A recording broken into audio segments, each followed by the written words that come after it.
আসসালামু আলাইকুম। সর্বশেষ বাংলা সংবাদে আপনাদের স্বাগত। শুরুতেই সংবাদ শিরোনাম। ফের 7 দিনের রিমান্ডে সালমান এফ রহমান। শেখ হাসিনার মুখ্য সচিব কামাল নাসের চৌধুরী গ্রেপ্তার। কারাগার থেকে সুস্থ সাইদিকে এনে হত্যা করা হয়েছে। অন্তর্বর্তী সরকার কতদিন থাকবে তা আমরাই বলবো, প্রধান উপদেষ্টা ডক্টর মোহাম্মদ ইউনূস। এতক্ষণ শিরোনাম শুনছিলেন, এবার বিস্তারিত। ফের 7 দিনের রিমান্ডে সালমান এফ রহমান। সাবেক প্রধানমন্ত্রী শেখ হাসিনার বেসরকারি শিল্প বিষয়ক উপদেষ্টা সালমান এফ রহমানকে পৃথক 2 মামলায় 7 দিনের রিমান্ড দিয়েছে আদালত। বুধবার 4র্থ দফার রিমান্ড শেষে তাকে আদালতে তোলা হয়। এদিন দুহার থানার বিস্ফোরক ও হত্যা মামলায় রিমান্ড আবেদন করে গোয়েন্দা পুলিশ। আদালত রিমান্ড শুনানি শেষে নবাবগঞ্জ থানার বিস্ফোরক মামলায় 4 দিন ও দুহার থানার হত্যা মামলায় 3 দিনের রিমান্ড মঞ্জুর করেন। আজকের রিমান্ড মিলিয়ে সর্বমোট 5ম দফায় রিমান্ডে নেওয়া হলো প্রধানমন্ত্রী শেখ হাসিনার সাবেক এই উপদেষ্টাকে। শুনানি শেষে রাষ্ট্রপক্ষকে সহায়তাকারী আইনজীবীরা বলেন, সালমান এফ রহমান দুহার নবাবগঞ্জ আসনের সংসদ সদস্য হিসেবে নির্বাচিত হয়ে এলাকায় নানা অপকর্ম ও আর্থিক কেলেঙ্কারির সঙ্গে জড়িত হন। এর আগে গত 13 আগস্ট নৌপথে পালিয়ে যাওয়ার সময় সদরঘাট এলাকা থেকে গ্রেপ্তার হন সালমান এফ রহমান। গোপন তথ্যের ভিত্তিতে নৌপথে পালানোর সময় রাজধানীর সদরঘাট এলাকা থেকে তাকে গ্রেপ্তার করে পুলিশ। পরে নিউ মার্কেটের থানার একটি মামলায় তাকে গ্রেপ্তার দেখানো হয়। শেখ হাসিনার মুখ্য সচিব কামাল নাসের চৌধুরী গ্রেপ্তার। শেখ হাসিনার মুখ্য সচিব ও উপদেষ্টা কামাল নাসের চৌধুরী ও সাবেক যুব ও ক্রীড়া সচিব মেজবাহ উদ্দিন আহমেদকে গ্রেপ্তার করেছে পুলিশ। মঙ্গলবার মধ্যরাতে রাজধানীতে অভিযান চালিয়ে তাদের গ্রেপ্তার করা হয়। ডিএমপির জনসংযোগ ও গণমাধ্যম শাখার উপ পুলিশ কমিশনার মোহাম্মদ তালেবুর রহমান বুধবার সকালে এ তথ্য নিশ্চিত করেছেন। এদিকে খুলনা 4 আসনের সাবেক সংসদ সদস্য আব্দুস সালাম মুর্শেদি, এক্সিম ব্যাংক ও বিএবির সাবেক চেয়ারম্যান নজরুল ইসলাম মজুমদার এবং বসুন্ধরা গ্রুপের কোঅর্ডিনেটর আদনানকেও গ্রেপ্তারের কথা জানিয়েছে ডিএমপি। কারাগার থেকে সুস্থ সাইদিকে এনে হত্যা করা হয়েছে। কারাগার থেকে সুস্থ আল্লামা দেলোয়ার হোসেন সাইদিকে এনে পরিকল্পিতভাবে হত্যা করা হয়েছে বলে অভিযোগ করেছেন তার ছেলে মাসুদ সাইদি। তিনি বলেন, জামায়াতকে নিষিদ্ধ করার 4 দিনের মাথায় আল্লাহ খুনি হাসিনাকে বাংলাদেশ থেকে বিদায় করেছেন। সোমবার রাতে পিরোজপুর পৌরসভার পশ্চিম শিকারপুর সাইদি জামে মসজিদে 4 নং ওয়ার্ড জামায়াত ইসলামের মত বিনিময় সভায় তিনি এসব অভিযোগ করেন। মাসুদ সাইদি বলেন, বাংলাদেশ থেকে ইসলামকে পর্যায়ক্রমে ধীরে ধীরে নিশ্চিহ্ন করার কাজে লিপ্ত ছিল শেখ হাসিনা। খুনি হাসিনার হাতে বাংলাদেশের হাজার হাজার আলেমের রক্তে রঞ্জিত। 2009 থেকে 2024 সাল পর্যন্ত শেখ হাসিনা হাজারো মানুষকে হত্যা করেছে। হাজারো মানুষকে হত্যার মাধ্যমে তার ক্ষমতা পাকাপোক্ত করতে চেয়েছিল।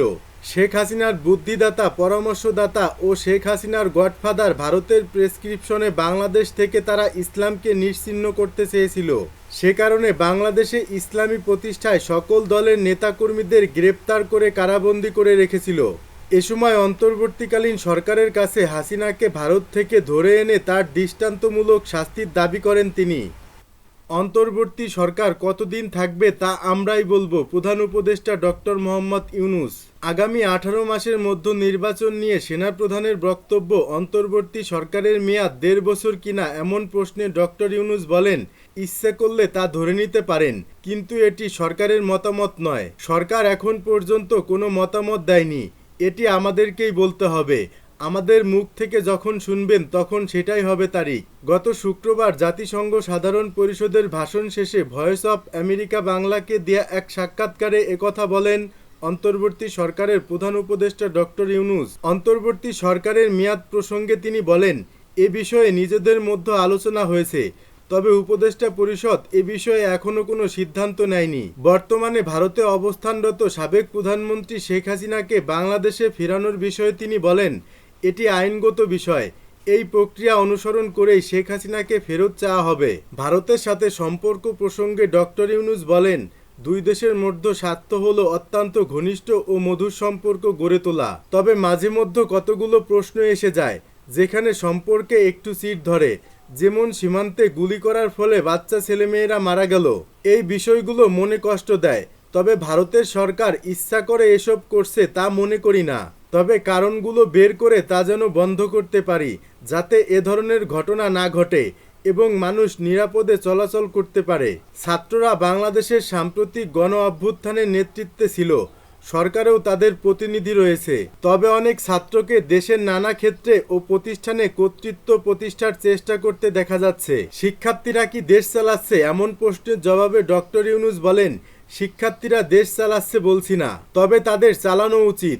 আমি এই দায়িত্ব পালনের আগে থেকেই বলছি যে তরুণদের হাতে ছেড়ে দেওয়া উচিত। ক্ষমতা নেওয়ার প্রায় 1.5 মাস পর সেনাবাহিনীর কমিশন অফিসারদের ম্যাজিস্ট্রেসির ক্ষমতা দেওয়ার প্রয়োজন কেন হলো, এই প্রশ্নের জবাবে তিনি বলেন, গণ অভ্যুত্থানের সময় ছাত্রদের হত্যা করা সহ গণবিরোধী ভূমিকা পালন করায় পুলিশের ব্যাপারে জনগণের মধ্যে একটি নেতিবাচক ধারণা তৈরি হয়। গণ অভ্যুত্থানের পর পুলিশের মনোবল ভেঙে যাওয়ায় তাদের দিয়ে আইন শৃঙ্খলা রক্ষা করা যাচ্ছিল না। আনসারকে দায়িত্ব দিয়েও কোনো লাভ হয়নি। তাই পরিস্থিতি নিয়ন্ত্রণে রাখার জন্য সেনাবাহিনীকে 2 মাসের জন্য ম্যাজিস্ট্রেসি ক্ষমতা দেওয়া হয়েছে। ডক্টর ইউনূস আরও বলেন, নানা ধরনের বিশৃঙ্খলা সৃষ্টি হচ্ছে, সমাবেশ হচ্ছে, বিশেষ করে পোশাক শিল্প কারখানাগুলোতে শ্রমিকদের অসন্তোষ দেখা দিল। তখন ভাবলাম এভাবে চলতে দিলে তা বাড়বে। তখন সেনাবাহিনীকে ম্যাজিস্ট্রেসি পাওয়ার দেওয়া বিষয়টি সামনে আসলো। সেনাবাহিনী বলল আমাদেরকে কেউ পরোয়া করছে না, কারণ আমাদের কোনো ক্ষমতা নেই। তখন সেনাবাহিনীকে ম্যাজিস্ট্রেসি পাওয়ার দেওয়া হলো। গত 5 আগস্ট শেখ হাসিনা সরকারের পতনের পর সংগঠিত হত্যাকাণ্ড, বিশেষ করে পুলিশ হত্যার ঘটনাগুলো তদন্ত ও বিচারের প্রসঙ্গে প্রধান উপদেষ্টা বলেন, সে যেখানে অপরাধ করেছে তার বিচার হবে, তা না হলে তো বিচার সম্পূর্ণ হবে না। এ সাক্ষাৎকারে পার্বত্য চট্টগ্রামে শান্তি প্রতিষ্ঠা প্রসঙ্গে তিনি বলেন, আমরা তো মাত্র আসলাম, এত বছরের একটা সমস্যা 2 দিনে সমাধান হবে এটা আশা করা তো ঠিক হবে না।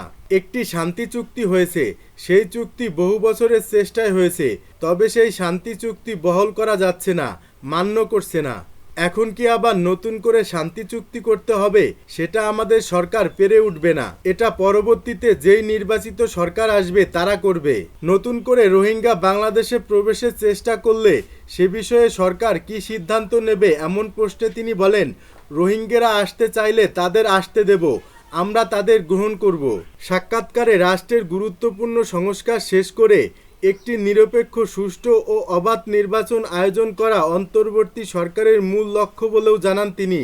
কলকাতা ইকো পার্কে দেখা মিলল সাবেক স্বরাষ্ট্রমন্ত্রীর সঙ্গে একাধিক আওয়ামী লীগ নেতা। কলকাতার ইকো পার্কে ক্যামেরায় ধরা পড়েছেন সাবেক স্বরাষ্ট্রমন্ত্রী আসাদুজ্জামান খান কামাল, অসীম কুমার উকিল, অপু উকিল ও হাজী সেলিমের এক ছেলেসহ আরও কয়েকজন। মঙ্গলবার বেসরকারি টেলিভিশন চ্যানেল 24-এর এক ভিডিও প্রতিবেদনে এমনটা বলা হয়েছে। শনিবার সন্ধ্যা 7:30টায় কলকাতার ইকো পার্কে বসে আড্ডা দিচ্ছিলেন আওয়ামী লীগ সরকারের সবচেয়ে প্রভাবশালী মন্ত্রী আসাদুজ্জামান খান কামাল। মুখ ভর্তি সাদা দাড়ি, দূর থেকে চেনার উপায় নেই। 5 আগস্টের আগে তারই নির্দেশে সারা দেশে ছাত্র জনতার উপর নির্বিচারে গুলি চলে। ইকো পার্কে রাতে সাধারণত কলকাতার স্থানীয়রা আড্ডা দেওয়ার সুযোগ পান, সাথে থাকে ডিনারেরও ব্যবস্থা। নিরাপদ ভেবে সেখানেই বসে আড্ডা দিচ্ছিলেন সাবেক স্বরাষ্ট্রমন্ত্রী, সাথে ছিলেন আওয়ামী লীগ নেতা অসীম কুমার উকিল, অপু উকিল ও হাজী সেলিমের ছেলেসহ আরও কয়েকজন। তবে তাদের এই আড্ডা বেশিক্ষণ স্থায়ী হয়নি।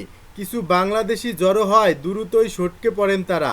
তবে ভিডিও করতে বাধা আসে কিছু অপরিচিত মানুষের কাছ থেকে। পার্কের দায়িত্বে থাকা ব্যক্তিরা বলেন, বাংলাদেশিরাও ইকো পার্কে বেড়াতে আসেন, তবে এখন সংখ্যায় কম। এদিকে আসাদুজ্জামান খান কামালকে ধরতে দেশে 4 দফায় অভিযান চালালেও ব্যর্থ হয় আইন শৃঙ্খলা রক্ষাকারী বাহিনী। কিন্তু তাকে ধরতে না পারলেও এরই মধ্যে তার ছেলেকে গ্রেপ্তার করেছে পুলিশ।